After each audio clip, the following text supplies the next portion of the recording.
السلام علیکم ورحمۃ اللہ وبرکاتہ۔ آیت نمبر 246۔ فلما فصل طالوت، پھر جب طالوت لشکر لے کر نکلا، جب سکینہ تابوت سکینہ آ گیا اور یہودیوں نے دیکھ لیا کہ اللہ تعالیٰ نے طالوت کے سامنے لا کے رکھا ہے، تو یہودیوں نے طالوت کو بادشاہ مان لیا، تو آپ 80,000 یہودیوں کا لشکر لے کے جہاد کے لیے روانہ ہو گئے۔ روانہ ہوتے وقت طالوت نے مجاہدوں کو تاکید فرمائی کہ راہ میں ایک دریا آ رہا ہے، اللہ اس دریا سے تمہارے صبر کی آزمائش فرمائے گا۔ ابن عباس فرماتے ہیں کہ یہ نہر اردن اور فلسطین کے درمیان تھی اور نہر شریعت کے نام سے مشہور تھی۔ انہوں نے کہا کہ اگر کسی نے اس نہر کا پانی پی لیا تو وہ ہمارے ساتھ جہاد میں شامل نہ ہوگا، اور اس کے برعکس جو پانی نہیں پیے گا اس کو جہاد میں شامل ہونے کی اجازت ہے۔ ہاں، سب کو ایک ایک چلو پانی پینے کی اجازت ہے۔ چند اشخاص کے سوا سب نے حسب خواہش پیٹ بھر کے پانی پی لیا۔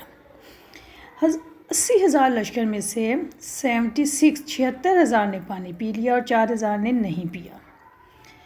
بدر کے دن صحابہ بھی اصحاب طالوت کی طرح 313 رہ گئے تھے۔ اصحاب طالوت میں جو مومن تھے وہ نہر پار کر گئے اور نہر عبور کر کے مجاہد بولے کہ جالوت کے اس عظیم لشکر سے مقابلے کی ہمت ہمارے اندر نہیں ہے، کیونکہ ہمارے اندر بہت تھوڑے لوگ رہ گئے ہیں۔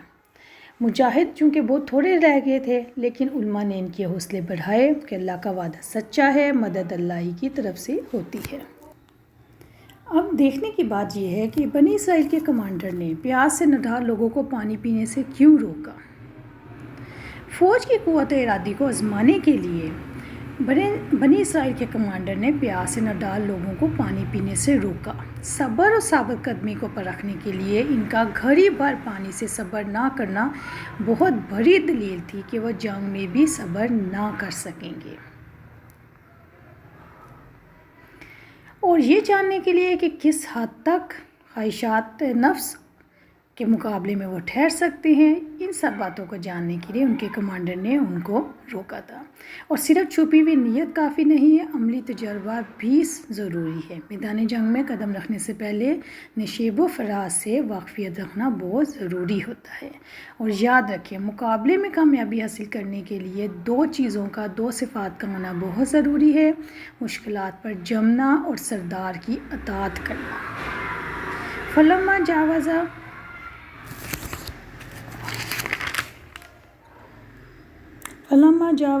ہوا والذین آمنوا معہ، چنانچہ جب طالوت نے اور ان لوگوں نے جو ان کے ساتھ ایمان لائے تھے دریا پار کر لیا، یعنی نہر سے گزر گئے، انہوں نے جائز حد سے زیادہ پانی نہیں پیا تھا، اس لیے ان لوگوں کے لیے آسانی ہو گئی تھی۔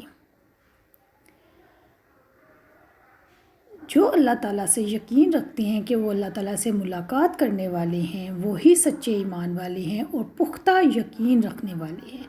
کم من فئۃ قلیلۃ، کتنی چھوٹی چھوٹی جماعتیں اللہ تعالیٰ کے حکم سے بڑی بڑی جماعتوں پر غالب آ گئی ہیں۔ ہم اپنی ہسٹری میں دیکھ سکتے ہیں کہ جب بھی مسلمانوں نے اللہ پہ بھروسہ کیا تو اللہ تعالیٰ نے ان کی مدد کی، کیونکہ معاملات اللہ تعالیٰ کے ہاتھ میں ہیں۔ اس کی مدد کے بغیر کثرت کا کوئی فائدہ نہیں۔ وہی فیصلے کرتا ہے، وہی عزت دیتا ہے، وہی ذلت دیتا ہے۔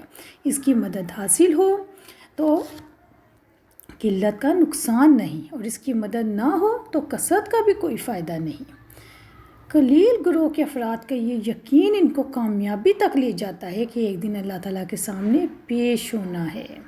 واللہ مع الصابرین، اللہ تعالیٰ صبر کرنے والوں کے ساتھ ہے۔ صبر اللہ تعالیٰ کی مدد حاصل کرنے کا اہم ذریعہ ہے۔ اللہ تعالیٰ ان کے دشمنوں کے مقابلے میں ان کی مدد کرتا ہے جو اللہ تعالیٰ کی رضا کے لیے صبر کرتے ہیں، اسی لیے اللہ تعالیٰ نے فرمایا واللہ مع الصابرین، اللہ تعالیٰ صبر کرنے والوں کے ساتھ ہے۔ اب آگے ہم دیکھتے ہیں وَلَمَّا بَارَزُوا لِجَالُوتَ وَجُنُودِهِ، اور جب یہ لوگ جالوت اور اس کی فوج کے مقابلے پر آئے تو دعا مانگی، اے ہمارے رب ہمیں صبر عطا فرما، ہمارے قدم جما اور کافروں پر ہماری مدد فرما۔ قدم جمانے کے دعائیہ الفاظ ہیں۔ اس سے مراد یہ ہے کہ اللہ تعالیٰ ہمارے استقلال میں، ارادے میں کوئی لغزش نہ آئے اور ہم میدان جنگ سے بھاگنے کے گناہ سے بچ جائیں۔ منصورنا علی القوم الکافرین، کافر لوگوں کے مقابلے میں ہماری مدد فرما۔ اس دعا سے یہ ظاہر ہوتا ہے کہ جالوت اور اس کی قوم کافر تھے۔ اللہ تعالیٰ نے مسلمانوں کی دعا قبول فرمائی، وہ مقابلے کے لیے میدان میں اترے اور انہوں نے قبولیت کے اسباب پیدا کر دیے تو اللہ تعالیٰ نے ان کی مدد فرمائی۔ اور اس آیت سے یہ بھی پتہ چلتا ہے کہ صرف مادی ساز و سامان پر بھروسہ درست نہیں، اللہ تعالیٰ کی مدد خاص کا طلبگار بھی رہنا چاہیے۔ فَزَامُوهُمْ بِإِذْنِ اللَّهِ، چنانچہ انہوں نے اللہ تعالیٰ کے حکم سے ان کو شکست دی۔ اس سے پتہ چلتا ہے کہ انہوں نے اللہ تعالیٰ کے حکم سے جالوت اور اس کے لشکروں کو شکست دی۔ اللہ تعالیٰ نے ان کی دعا قبول کی اور ان کی مدد کی۔ انہوں نے صبر کیا، وہ ثابت قدم رہے اور انہوں نے اللہ تعالیٰ کے حکم سے ان کو شکست دے دی۔ وَقَاتَلَ داؤد جالوت، اور داؤد نے جالوت کو قتل کر دیا۔ داؤد علیہ السلام اس وقت نہ نبی تھے نہ بادشاہ تھے، وہ طالوت کے لشکر میں شامل ہو گئے تھے اور انہوں نے لڑائی کی۔ اتفاق سے طالوت کے لشکر میں اس وقت پہنچے جب جالوت نے مقابلے کی دعوت دی اور کسی نے اس کی دعوت کو قبول نہیں کیا۔ داؤد علیہ السلام بہت بہادر تھے، انہوں نے جالوت کو قتل کر دیا اور پوری قوم کے محبوب بن گئے۔ پھر اللہ تعالیٰ نے آپ کو نبوت سے بھی سرفراز فرمایا۔ اسی وجہ سے اللہ نے فرمایا کہ ہم نے ان کو ملک دے دیا جو طالوت کے قبضے میں تھا۔ اور شموئیل جو اس وقت کے نبی تھے، اس کے بعد حضرت داؤد علیہ السلام کو نبوت بھی مل گئی اور اللہ تعالیٰ نے آپ کو اپنی مشیت سے علم بھی سکھا دیا، ان کو والحکمہ اور حکمت بھی سکھا دی۔ حکمت یعنی علم پر عمل کرنے والا بنا دیا۔ اللہ تعالیٰ نے حضرت داؤد علیہ السلام کو علم بھی عطا فرمایا اور ان کو زرہیں بنانے کی تعلیم دی، ان کو شریعت کا علم بھی دیا، سیاست کا علم بھی۔ اس سے پہلے انبیاء اور ہوتے تھے، بادشاہ اور، لیکن اللہ تعالیٰ نے ان کی مدد فرمائی تو وہ اطمینان سے زندگی بسر کرنے لگے۔ اللہ نے ان کو نبوت اور حکومت دونوں چیزیں عطا فرمائی۔ انہوں نے دشمن کو مغلوب کر دیا اور بے خوف ہو کر اللہ تعالیٰ کی عبادت کرنے لگے۔ وَلَوْلَا دَفْعُ اللَّهِ النَّاسَ بَعْضَهُم بِبَعْضٍ، اللہ تعالیٰ کے زمین کے نصاب کو بگاڑنے سے بچانے کے لیے ایک گروہ کو دوسرے گروہ سے ہٹاتا ہے۔ نادان لوگ یہ کہتے ہیں لڑائی کرنا نبیوں کا کام نہیں، لیکن اس واقعے سے ہمیں معلوم ہوا کہ جہاد ہمیشہ سے رہا ہے، اور اگر جہاد نہ ہو تو فسادی لوگ شہروں کو ویران کر دیں۔ وَلَوْلَا دَفْعُ اللَّهِ النَّاسَ بَعْضَهُم بِبَعْضٍ، اور یہ بھی معلوم ہوا کہ جب کوئی گروہ قوت و اقتدار کے نشے میں انسانی حد سے آگے بڑھنا چاہتا ہے تو اس کے مقابلے میں اللہ تعالیٰ کسی دوسرے گروہ کے ذریعے سے اسے ہٹا دیتا ہے۔ کیوں؟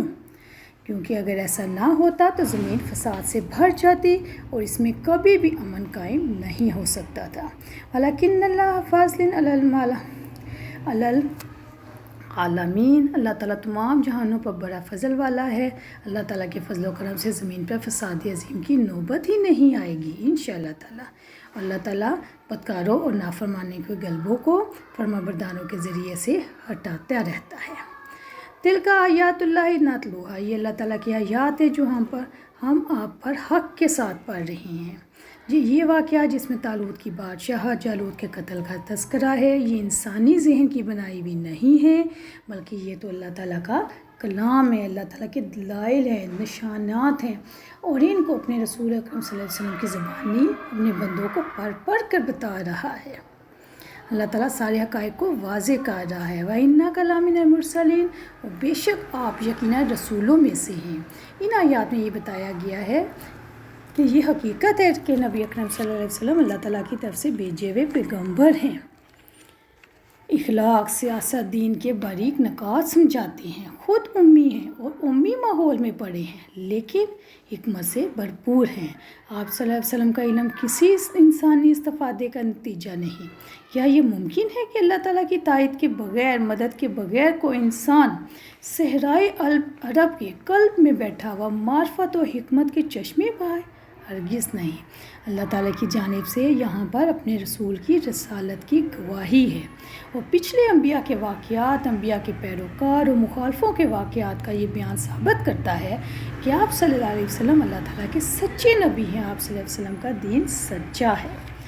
اللہ تعالیٰ ہمیں دین کی صحیح سمجھ عطا فرمائے۔ السلام علیکم ورحمۃ اللہ وبرکاتہ۔ سبحانک اللہم و بحمدک، اشہد ان لا الہ الا انت، استغفرک و اتوب الیک۔